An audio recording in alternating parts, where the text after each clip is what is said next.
ఈ సినిమాలో heroine shooting కూడా మొదలుపెట్టింది. కానీ చివరికి ఆమె స్థానంలో మరో హీరోయిన్ వచ్చిందంటే నమ్ముతారా? రకుల్ ప్రీత్ సింగ్ ఒక ఇంటర్వ్యూలో తనకు ఎదురైన ఆసక్తికరమైన కెరీర్ సంఘటనను వెల్లడించారు.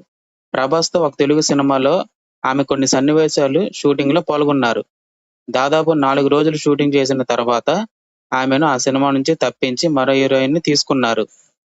రకుల్ చెప్పిన ప్రకారం సినిమా పెద్ద స్థాయిలో ఉండటంతో కొత్త నటికి బదులుగా అప్పటికే గుర్తింపు ఉన్న హీరోయిన్ అవసరమని నిర్మాత భావించారు. అయితే తనను ముందుగా అధికారంగా తెలియజేయలేదని, ఢిల్లీ వెళ్లిన తర్వాత తనకు ఈ విషయం తెలిసిందని చెప్పారు. ఆ సినిమా తెలుగు డేట్స్ కంటే ముందే షూట్ చేసిందని రకుల్ వెల్లడించారు.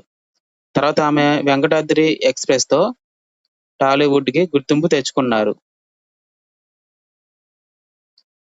ఇలాంటి తెలుగు సెలబ్రిటీస్, హీరోస్ కోసం ఛానెల్ సబ్స్క్రైబ్ చేయండి. Thank you watch.